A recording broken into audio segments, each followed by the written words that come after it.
Então, gente, aqui dos deveres, né? De onde a gente aqui parou, né? Partes e procuradores. Então vamos aqui, né? Nós vimos o ato atentatório, né? Em relação a... Nós temos o trânsito em julgado, né? E poderá ser escrito em dívida ativa e pode ser executado, pois é um crédito de pessoa jurídica e de direito público, né? Caso seja irrisório e inestimável, o juiz pode elevar a multa até 10 vezes o salário mínimo. Os advogados, defensores e membros do Ministério Público não poderão responder por esta multa, porque o juiz pode enviar um ofício para o AB ou ao Conselho de Classe para que respondam disciplinarmente. Mas no ponto de vista da multa não respondem. Por quê? Porque é um crédito de pessoa jurídica de direito público. E o ato atentatório, né? Não praticar uma inovação legal no estado de fato, de bem ou de direito litigioso. Depois, descumprindo qualquer decisão judicial, praticando uma inovação legal do estado de bem ou de direito litigioso, nós temos aí, né, um ato atentatório. Dos deveres, artigo 77. Além de outros previstos neste Código, são deveres das partes, seus procuradores e de todos aqueles que de qualquer forma participam do processo. Então está aqui, né? Além dos outros previstos neste Código, são deveres de quem? Das partes e de seus procuradores. E todos aqueles que de alguma forma participem do processo. Então, ó, todos aqueles que de alguma forma participem do processo. Expor os fatos em juízo conforme o que é? A verdade. Expor os fatos conforme a verdade. Não formular pretensão ou de apresentar defesa quando cientes de que são destituídas de fundamento. Ou então, não formular pretensão ou de apresentar defesa quando cientes de que são o quê? Destituídas de fundamento. Você sabe que aquele argumento não tem fundamento e vai formular essa pretensão ou apresentar essa defesa? Formular a pretensão, o cara vai lá e pede um pedaço na lua. Pô, sabe que é destituída de fundamento, então não convém, né? Não produzir provas e não praticar atos inúteis ou desnecessários à declaração ou à defesa do direito. Não produzir provas, não praticar atos inúteis, não produzir provas inúteis, não praticar atos inúteis ou desnecessários, o que? A declaração ou a defesa do direito. Então, são deveres das partes, dos procuradores e todos daqueles que participam no processo não produzir provas desnecessárias, não praticar atos inúteis, a declaração ou a defesa do direito. E você vê aqui, né, que o 4, ele tem o que? A cruz de Malta. Se tem a cruz de Malta, por que cai? Cumprir com exatidão as decisões jurisdicionais de natureza provisória ou final e não criar embaraços à sua efetivação. Aqui nós temos o ato atentatório, né? Cumprir com exatidão as decisões jurisdicionais de natureza provisória ou final e não criar embaraços à sua efetivação. Caso contrário, faça isso, é um ato atentatório. Beleza? Então, não cumprir com exatidão as decisões jurisdicionais. Cumprir com exatidão as decisões jurisdicionais são deveres das partes, de seus procuradores e todos daqueles que participam no processo, de natureza provisória ou final,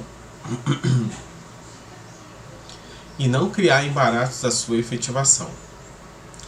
Declinar no primeiro momento que lhes couber falar nos autos o endereço residencial ou profissional onde receberão intimações, atualizando essa informação sempre que ocorrer qualquer modificação temporária ou definitiva.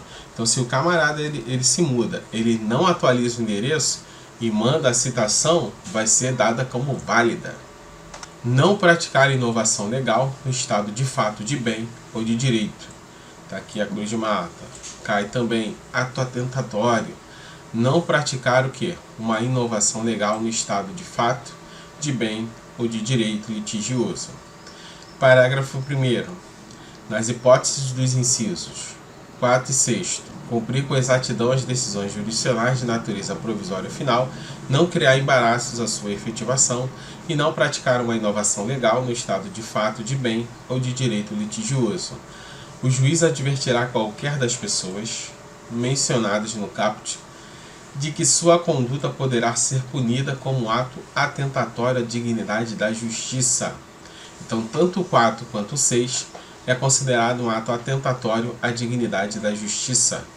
Então, a violação ao disposto no inciso 4 e 6, que são os atos atentatórios à justiça, constitui ato atentatório à dignidade da justiça, devendo o juiz sempre sem prejuízo das sanções criminais, civis e processuais cabíveis, aplicar o quê? Ao responsável uma multa de até 20% do valor da causa, de acordo com a gravidade da conduta. Então, são deveres das partes dos procuradores e de qualquer pessoa que participe do processo cumprir com exatidão as decisões jurisdicionais de natureza provisória e final, e não criar embaraços à sua efetivação. E o 6. Não praticar uma inovação ilegal. Não praticar inovação ilegal no estado de fato, de bem ou de direito litigioso. São considerados ato atentatório e o juiz poderá aplicar ao responsável uma multa de até 20% do valor da causa. Um ato atentatório à dignidade da justiça. Parágrafo 3º. Não sendo paga no prazo a ser fixado pelo juiz, a multa prevista no parágrafo 2º será inscrita como dívida ativa da União ou do Estado, após o trânsito em julgado da decisão que a fixou, e sua execução observará o procedimento de execução fiscal, revertendo-se ao fundo previsto no artigo 97. A multa estabelecida no parágrafo 2º poderá ser fixada independentemente da incidência da prevista nos artigos 523 e 536. Quando o valor da causa for irrisório ou inestimável, a multa prevista no parágrafo 2º poderá ser fixada em até 10 vezes o valor do salário mínimo. Então, o valor da causa for irrisório ou inestimável, né? A multa prevista no parágrafo 2º, ela poderá ser fixada em até 10 vezes o valor do salário mínimo. Então tá lá, a multa é 20% do valor da causa, mas o valor da causa é irrisório, então ele pode elevar essa multa até 10 vezes o valor do salário mínimo. Parágrafo 6º. Os advogados públicos e também o que? Os privados, os membros da Defensoria e do MP. Não se aplica o disposto do parágrafo 2º a 5º. Então, perceba aqui que os advogados privados também entrou na onda, beleza? Então, os advogados privados, membros da Defensoria, do Ministério Público, advogados públicos, não se aplica o disposto no parágrafo 2º ao 5º, devendo eventual responsabilidade disciplinar apurada pelo respectivo órgão de classe ou corregedoria, a qual o juiz oficiará. O que está dizendo aqui? Que não se aplica esses carinhas aqui a multa, mas o juiz deverá o quê? Mandar um ofício ou alguma coisa do tipo para os seus respectivos órgãos de classe, né? Um ofício para os seus respectivos órgãos de classe, para ali sim esses órgãos dar uma sanção, uma pena para eles. Reconhecida a violação disposto no inciso 6º, o juiz determinará o restabelecimento do estado anterior, podendo ainda proibir a parte de falar nos autos até a purgação do atentado, sem prejuízo da aplicação do parágrafo 2º.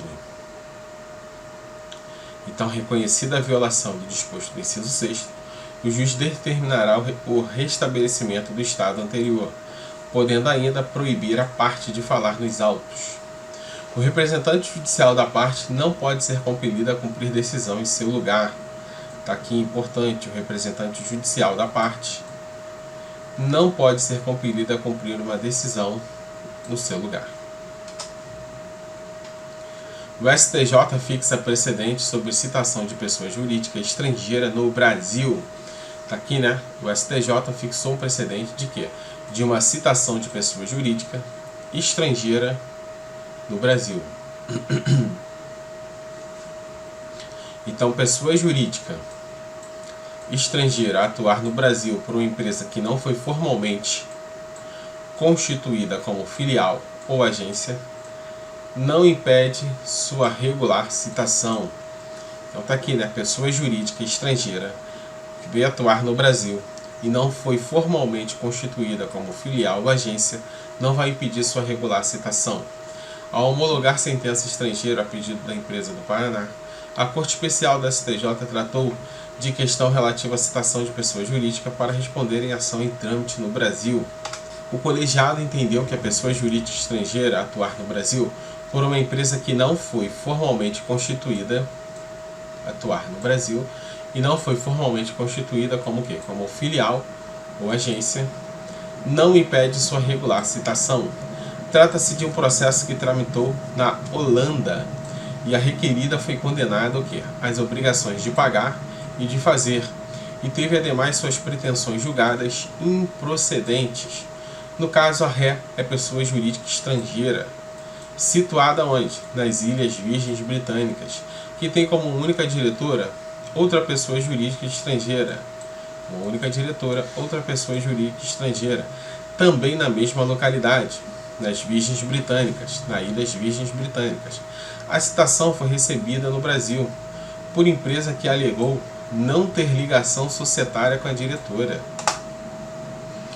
O relator, ministro Benedito Gonçalves, assentou no voto que a forma como de fato a pessoa jurídica estrangeira se apresenta no Brasil deve ser levada em conta para se considerar uma regular citação da pessoa jurídica estrangeira por meio de seu entreposto no Brasil.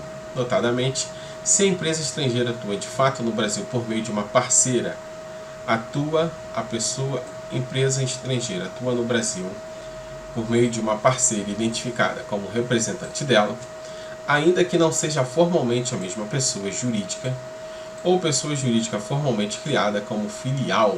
Notadamente, se a empresa estrangeira atua de fato no Brasil por meio de sua parceira identificada como representante dela, ainda que não seja formalmente a mesma pessoa jurídica, ou pessoa jurídica formalmente criada como filial. A respeito da exegese do artigo 75, inciso 10, parágrafo 3º do CPC, o ministro afirmou que, considerando-se que a finalidade destes dispositivos legais é facilitar a citação da pessoa jurídica estrangeira no Brasil, tem-se que as expressões filial, agência e sucursal não devem ser interpretadas de forma restritiva. Então, filial, agência e sucursal não devem ser interpretadas de forma restritiva, de modo que o fato de a pessoa jurídica estrangeira atuar no Brasil por meio de empresa que não tenha sido formalmente constituída como sua filial ou agência não impede que por meio dela seja regularmente efetuada sua citação. Então está aqui, né? Filial, agência, sucursal não deve ser interpretada de forma restritiva, de modo que o fato de a pessoa jurídica estrangeira atuar no Brasil por meio de empresa que não tenha sido formalmente constituída como sua filial ou agência não impede que por meio dela seja regularmente efetuada sua citação. Exigir que a qualificação daquele por meio do qual a empresa estrangeira será citada seja apenas aquela formalmente atribuída pela citanda inviabilizaria a citação no Brasil daquelas empresas estrangeiras que pretendessem evitar sua citação, o que importaria uma concordância com prática processual desleal do réu e imposição ao autor de um óbice injustificado para o exercício do direito fundamental de acesso à ordem jurídica justa. Então, exigir que a qualificação daquele por meio do qual a empresa estrangeira será citada seja apenas aquela formalmente atribuída pela citanda, inviabilizaria a citação no Brasil daquelas empresas estrangeiras que pretendessem evitar sua citação, o que importaria uma concordância com prática processualmente desleal do réu e imposição ao autor de um óbice injustificado para o exercício do direito fundamental de um acesso à ordem jurídica justa. Passando ao caso concreto, a ré Crossport tem como única diretora a empresa estrangeira, Amicorp Management Limited. O grupo Amicorp, por sua vez, apresenta-se como grupo presente em dezenas de países, onde fornece diversos serviços capazes de atender os interesses daquelas empresas que o contratam. A contestante, Amicorp do Brasil, por sua vez, se apresenta como uma empresa de representação do grupo Amicorp. Assim, o ministro concluiu que a Amicorp do Brasil deve ser compreendida como um entreposto no Brasil da diretora Amicorp da Ré Crossport, capaz de receber a citação validamente. A decisão do colegiado foi unânime, deferindo o pedido de homologação das sentenças estrangeiras. Assim, o ministro concluiu que a Amicorp, por sua vez, apresenta-se como um grupo presente em dezenas de países, onde fornece diversos serviços capazes de atender os interesses daquelas empresas que o contratam. Então, a Ré Crossport tem como única diretora a empresa estrangeira Amicorp. Só que o grupo Amicorp, por sua vez, apresenta-se como um grupo presente em dezenas de países, e no Brasil tem a Amicorp do Brasil. Por sua vez, se apresenta como uma empresa de representação do grupo Amicorp. E se está ligada à Crossport, o que o ministro entendeu? Que a Amicorp do Brasil deve ser compreendida como um entreposto no Brasil da diretora Amicorp da Ré Crossport, capaz de receber a citação validamente. A decisão do colegiado foi unânime, deferindo o pedido da homologação de sentença estrangeira. Litigância de má-fé. Vamos ver aqui a litigância de má-fé. Vamos ver o conceito, o que é a litigância de má-fé, né? Não litiga de má-fé aquele que se utiliza do processo para ver reconhecida em juízo uma pretensão que acredita ser seu de direito. Então, não litiga de má-fé aquele que utiliza do processo para ver conhecido em juízo uma pretensão que acredita ser seu de direito. Então, ele não está litigando de má-fé, ele acha que tem certeza que aquela pretensão é seu de direito, beleza. O litigante de má-fé é aquele que busca vantagem fácil, alterando a verdade dos fatos com ânimo doloso, o que não existiu nos presentes autos em relação à parte autora. Então você percebe que o litigante de má-fé é aquele que busca uma vantagem fácil, alterando a verdade dos fatos com ânimo doloso, o que não existiu nos presentes autos em relação à parte autora.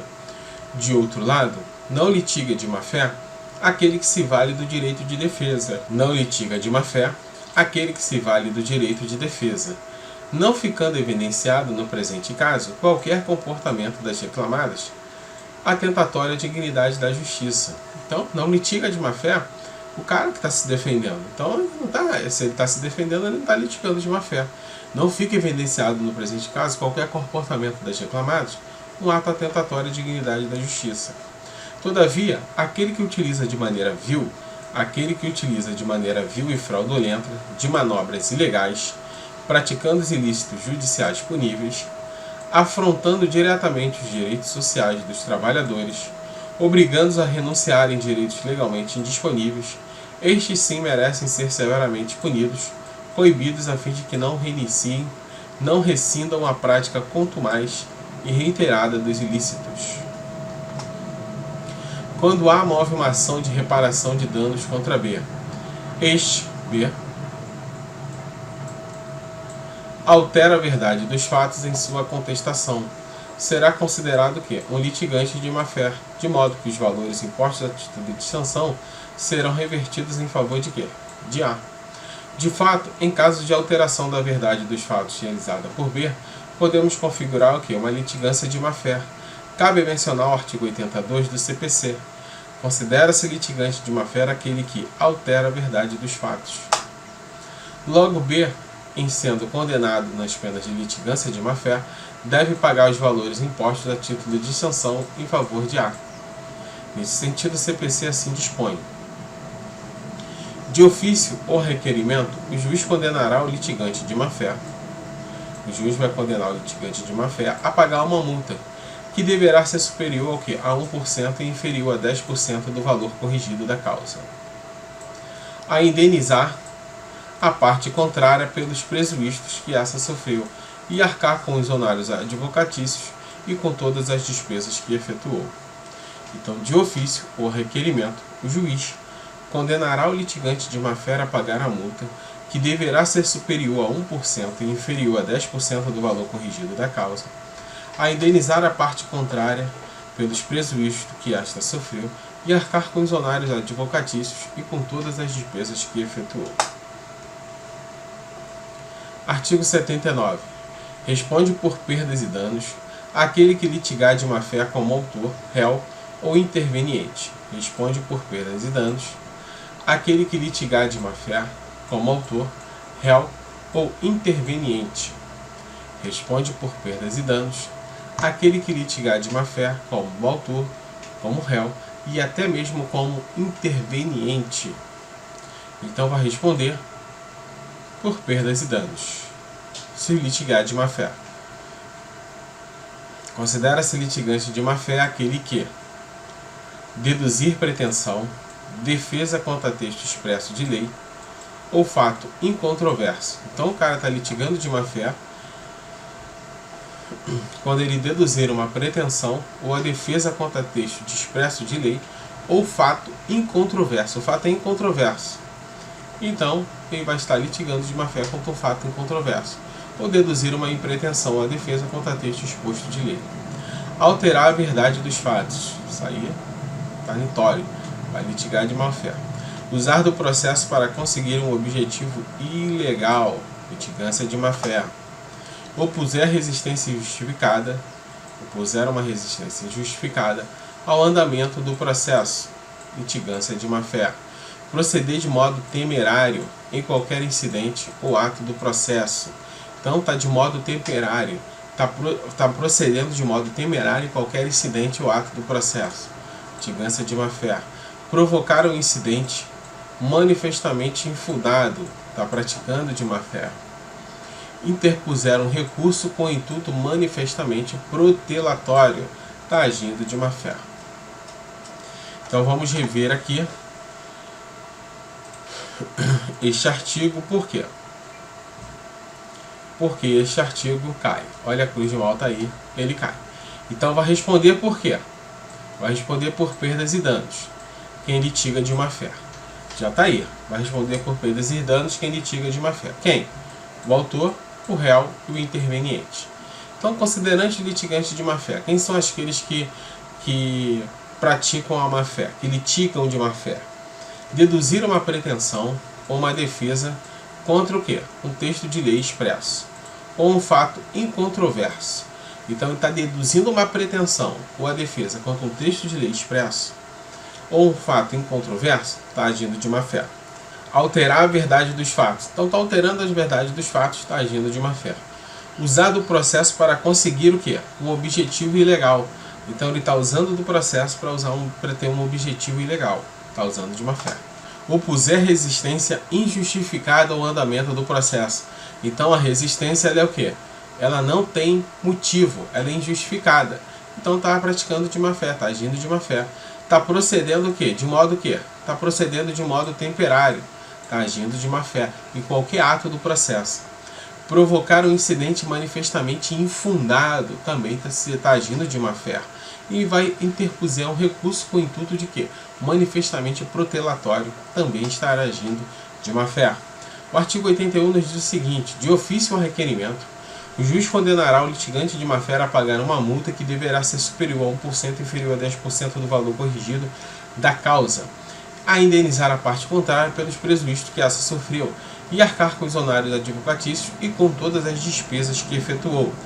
Então, de ofício ou a requerimento, juiz. Então o juiz ele pode agir tanto de ofício quanto a requerimento, condenar o litigante de má-fé a pagar uma multa que deverá ser o quê? Superior a 1% e inferior a 10% do quê?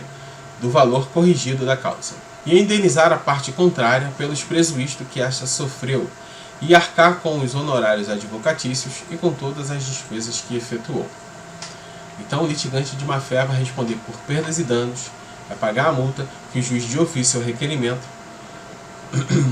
que vai ser superior a 1% ou inferior a 10% do valor corrigido da causa, indenizar a parte contrária pelos prejuízos e arcar com os honorários advocatícios e com todas as despesas que efetuou. Parágrafo 1º. Quando forem dois ou mais litigantes de má-fé, então quando forem dois ou mais litigantes de má-fé, o juiz condenará cada um que na proporção do seu respectivo interesse na causa ou solidariamente aqueles que se coligaram para lesar a parte contrária. Então, caso tenha dois ou mais litigantes de má-fé, né, ali um litisconsórcio ativo, o juiz condenará cada um na proporção do seu respectivo interesse na causa ou solidariamente aqueles que coligarem para lesar a parte contrária. O litisconsórcio ativo é quando tem o quê? Dois ou mais autores. Então vai ser o quê? Na proporção do seu respectivo interesse na causa. Então A tem um interesse na causa, B tem outro interesse. Então vai condenar, né, cada um na proporção da causa. Ou os dois estão ali juntos, querem lesar a parte contrária. Então vai ser solidariamente, eles vão responder solidariamente ali na proporção ali. Parágrafo 2º. Quando o valor da causa for irrisório ou inestimável, a multa poderá ser fixada em até o quê? 10 vezes o valor do salário mínimo. Então a multa vai ser fixada em até 10 vezes o valor do salário mínimo se o valor da causa for irrisório. Então aqui você percebe, né, que o juiz condenará cada um em quê? A indenizar o valor corrigido da causa. Então, de ofício ou requerimento, o juiz condenará o litigante de má-fé superior a 1% inferior a 10% do valor corrigido da causa. Se o valor dessa causa for irrisório, a multa poderá ser fixada em até 10 vezes o valor do salário mínimo. Então, o valor da indenização será fixado pelo juiz. Caso não seja possível mensurá-lo, liquidado por arbitramento ou pelo procedimento comum nos próprios autos. O valor da indenização será fixado pelo juiz ou, caso não seja possível mensurá-lo, liquidado por arbitramento ou pelo procedimento comum. Atuação profissional. E aí a atuação profissional, né? A penalidade por litigância de má-fé não pode ser aplicada contra advogado. Importante. A penalidade por litigância de má-fé não pode ser aplicada contra o advogado, seja ele público ou privado, membro da Defensoria, do Ministério Público. Então a penalidade da litigância de má-fé, ela não pode ser aplicada contra o advogado, sendo público ou privado, membro da Defensoria do Ministério Público. Segundo a 4ª turma, eles não estão sujeitos à punição em razão da sua atuação profissional. Assim, o juiz deve mandar um ofício para suas respectivas classes. Em análise de um recurso em mandado de segurança, caso julgado em segredo de justiça, o colegiado estabeleceu que a eventual responsabilidade disciplinar decorrente de atos praticados por esses profissionais no exercício de suas funções deve ser apurada pelo respectivo órgão de classe ou corregedoria, a quem o magistrado oficiará. O relator do recurso, ministro Antônio Carlos, explicou que o parágrafo 6º do artigo 77 do CPC é expresso ao prever que os advogados, por sua atuação profissional, não estão sujeitos a penalidades processuais, cabendo ao magistrado enviar ao respectivo órgão de classe o pedido de apuração de eventual responsabilidade disciplinar. Então, Ulisses, quem é que vai ter essa penalidade? Autor real e os intervenientes. Então, gente, gratuidade e justiça vai ficar na próxima aula. Para você que gostou, deixe seu like, se inscreva no canal e até a próxima.